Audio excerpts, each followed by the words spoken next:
everyone and welcome to a video where we talk about some of the most important characters in the lore of League of Legends. Only Ryze knows the true power of the world runes, and only he knows how dangerous they really are. We still don't know what they are or where they came from, but we know that they are the source of all magic on Runeterra. It is hard to resist the temptation, the raw force of creation one could wield with it, to rise mountains, level cities and annihilate empires in a blink of an eye. So be it alone or with a companion, Ryze has to save humanity from destroying itself. During the Rune Wars it almost had. Let's hope it doesn't happen again.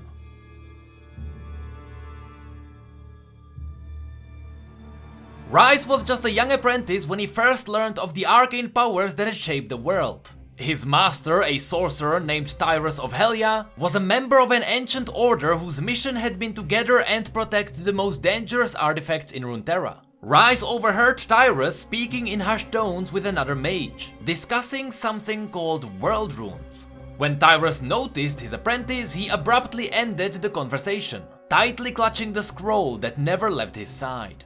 In spite of the Order's best efforts, knowledge of the runes began to spread. Few could even begin to understand their importance, or the sheer power held within them. And yet, all saw them as weapons that could be turned against their rivals.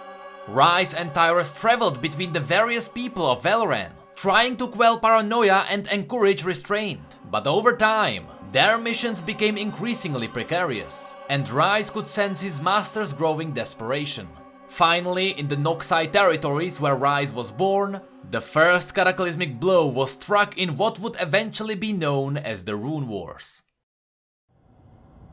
Two nations were pitted against one another, and tensions were running high. Tyrus pleaded with their leaders in parley at the village of Calm, but he saw this conflict had already escalated beyond his ability to meditate. Fleeing into the hills, he and Ryze bore horrified witness to the destructive power of the world runes firsthand.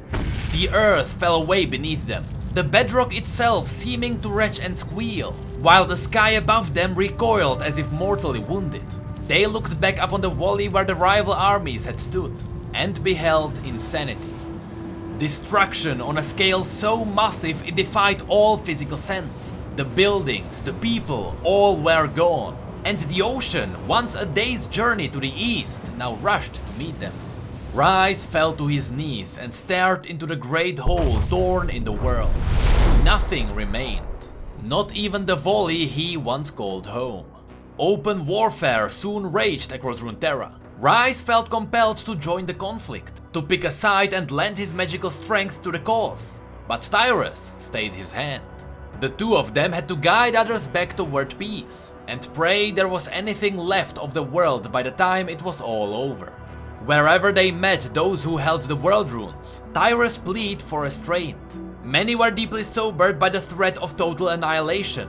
Indeed, those who had already suffered most bitterly in the war might have agreed to turn over their runes to him, and yet none of them wished to be the first to do so. As time passed and the conflict spread, Ryze noticed his master growing more distant. While Tyrus attended clandestine meetings with great leaders and archmages, he sent his apprentice on errands that seemed of little importance, often for many weeks at a time. Eventually, Ryze decided to confront him and, to his horror, discovered that Tyrus of Helya had secretly came into possession of not one rune, but two. Bitter and angry, the older mage insisted that common mortals were like reckless children, toying with powers they did not understand. He would no longer play diplomat to ignorant powermongers. He had to stop them. Ryze tried to reason with Tyrus, but it was no use. Before him stood a flawed man, susceptible to the same temptation as those he decried. The allure of the runes had left its mark upon him. Where once he desired only peace, now he had the means to bring about the end of all things. Ryze had to act, even if it meant destroying his only true friend and ally in the world. In an instant he unleashed all the magic he could muster. A moment later, Tyrus' corpse lay smoldering on the floor. Ryze trembled as his mind struggled to process what he had done. If these deadly artifacts could corrupt a mage with the strength and integrity of Tyrus, how was Ryze to handle them? At the same time, he knew he could not entrust them to any other living soul. Soon, the greatest civilizations all but destroyed one another, ending the war. Ryze now understood the task he had inherited.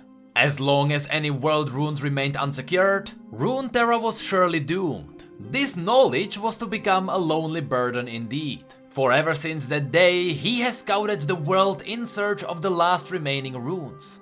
He continued to reject the promise of power within each one, choosing instead to bind them in secret locations, far from praying and greedy eyes. Even with his life abnormally prolonged by the magic he is exposed to, Ryze cannot afford to rest, for rumors of the world runes have begun to emerge once more, and the people of Runeterra seem to have forgotten the price of wielding them.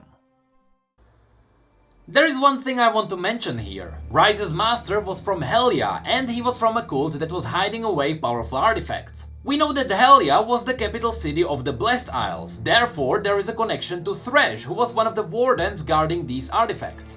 Just a fun fact to think about. Now let's have a look at Brand. The son of a Freljordian healer, Kagan Rode was born an outsider. The little magic and herbcraft his mother possessed allowed them both to survive on the fringes of a small coastal community named Rygan's Reach. Friends were few and far between. Even as a young boy, he knew his father was an enemy reaver, and that he and Kagan, by extension, was the reason his mother was shunned. The villagers called him the Reaver Bastard. Kagan allowed his loneliness and resentment to smolder, often turning violent. After enduring years of seemingly endless winter, his mother's frail body finally gave in. As Kagan spread her funeral ashes, he thought of the people she had spent her life healing. None had come to pay their respects. He knew they wished him to disappear into the cold air as well. He would oblige them, but not before he took his revenge.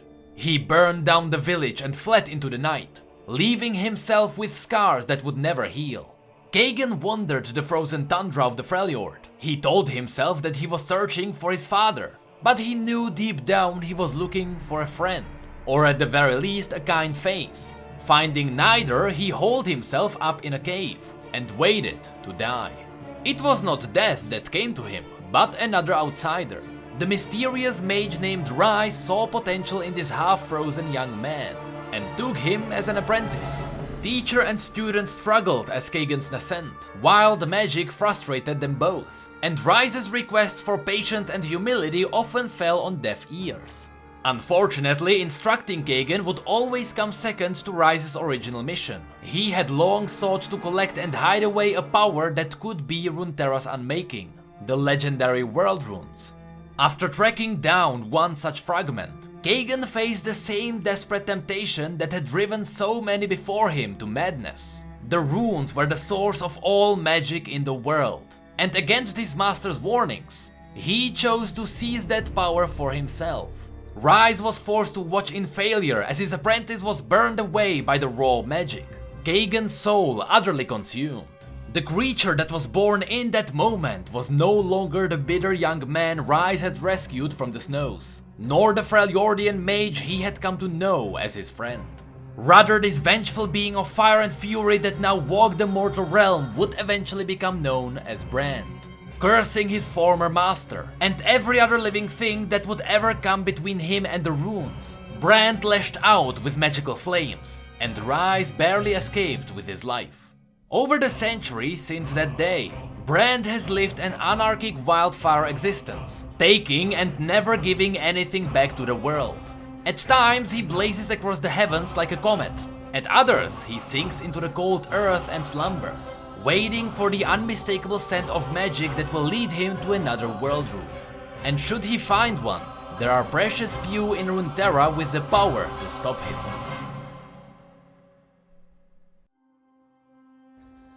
And that was the base lore of Ryze and Brand. But of course that's not all. There is the comic that reveals Ryze's current apprentice, and then there is the story of Kagan Rode, which we will cover next time.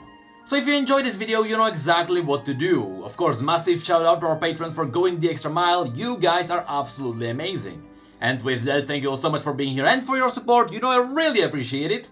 And as always, thank you, come again.